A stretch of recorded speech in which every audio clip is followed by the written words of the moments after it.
Right, let's get into this then. Right, so this box has been on the shelf for 3 weeks, and it's time to move the breeders into a new box with some new bedding and get these cocoons put into the nursery where they'll sit for the next 3 to 4 weeks and they'll hatch, and fingers crossed there's plenty of babies. Right, let's flip them out then. Let's have a look.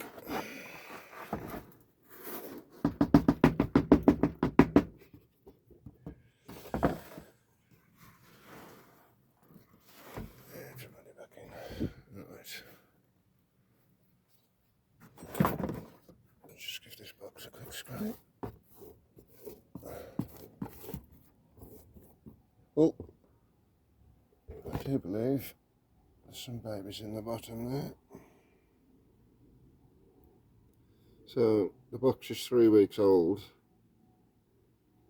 but the cocoons obviously hatch sooner than that then, so it must be like 2.5 weeks, 2 weeks maybe.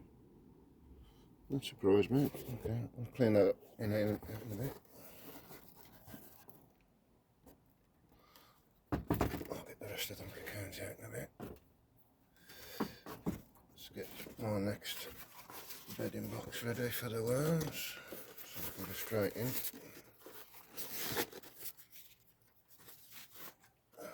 So let's use prepared bedding. Pre-prepared. Jane, Rocking Worms, thank you. You're a godsend. Captain Jim, couldn't have done it without you. Right, so just pick a few out that are on the top, just to make life easier to move them. Look at this, the number of cocoons in this bin.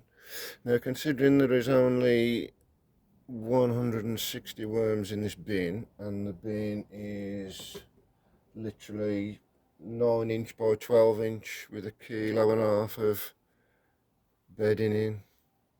I know that's mixed measurements, but these have done incredibly well. My first few batches of worms were not a success.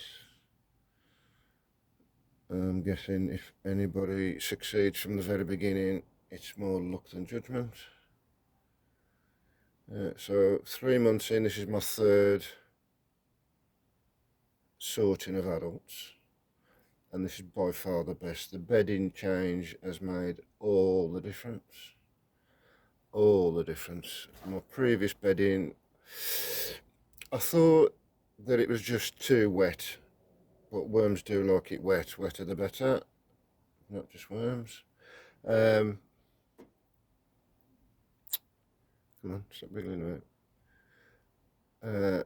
But it turns out the problem was not the amount of moisture in the bin, it was the substrate that I was using. I was using compost out the garden, out my compost bin from last year. Oh, sticky little bugger.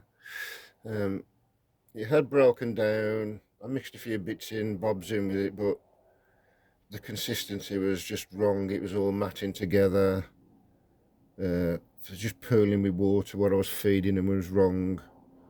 So I've changed the food, changed the way I feed the breeders in the breeder box for sure. And to be fair, I think the results kind of speak for themselves, to be fair. The number of cocoons is just ridiculous. On the good side, obviously, not on the bad side. The cocoons and the worms, I mean, the worms do excrete a substance which makes them even sticky when they're a little bit upset. So they do tend to want to carry the odd cocoon across. But as they go down into the new bedding anyway, they'll leave the cocoons on the top, so I can just pick the odd one off the top of the new bedding when I'm ready, when they're finished. So yeah, I mean, this is like the light method as such, just like a speedier version. While the worms are making their way down, I can make my way through the edge of the bedding, speed up the process, reduce the stress on the worms. Yeah, I mean, look at this, it's just black gold in it. If you know anything about worm farming, then I think you're going to recognise the quality. I mean, it's very nice.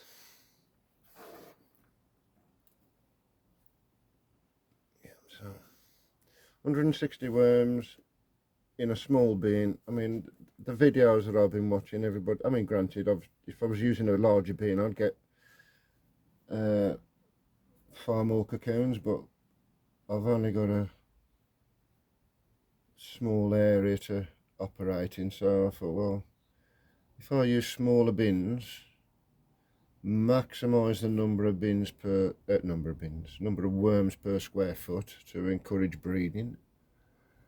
And I've got to say, I do believe it's worked.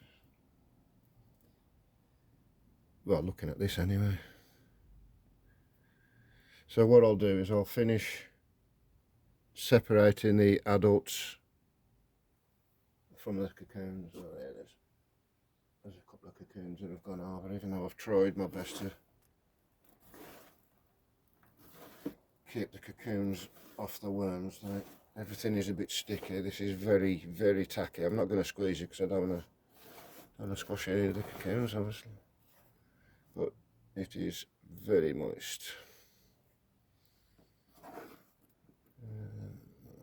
Oh, some smaller worms in here. We were expecting that. That one doesn't look that healthy, to be fair. Oh, he's moving. He's fine. He's fine. He's fine. He's fine. He's trying to get away. He's fine. If he just lies there like he's sunbathing or a dog lying on its back, it's a goner. In the first 3 weeks, I had a few worms die. Well, I lost about 60 worms out of about 800 in the first month. I know they're only worms, you might think, but it's quite upsetting when you start losing worms, especially when they've got like string of pearls. So as soon as I realised something I was doing was wrong, that was it then. I had to change everything. I stopped doing what I was doing, reset all the worms into some new bedding. I'm still losing worms for the next week. Say, obviously, the ones that were already ill.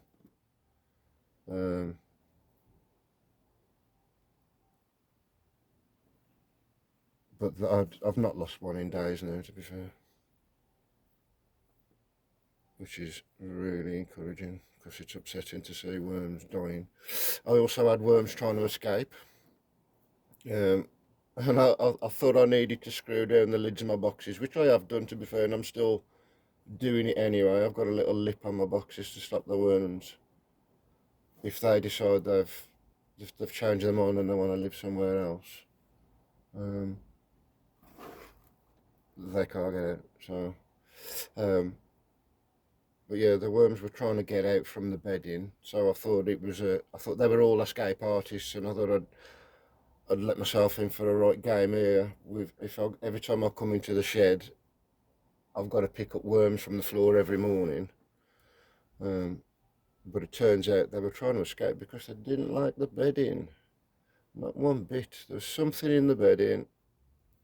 There's something about my original compost mix that they really didn't like. And I've got a sneaky suspicion it was... Oh, there's a live wire. Come on, kid. Go on. Go on. I do believe it. I put some fresh horse manure in. I thought, being silly, that, oh, I love horse manure. You always see worms in horse manure, but I think there might have been the wrong kind of bacteria in there, or there's something about it anyway. And I've changed the bedding, and well, yeah, this is just ridiculous. This is ridiculous. So it obviously worked what I did. And the feeding regime, that I think that's helped as well. I'm not actually giving them raw vegetables, rotting vegetables. I'm not sure whether that was making them bloated. I've given plenty of grit, eggshell.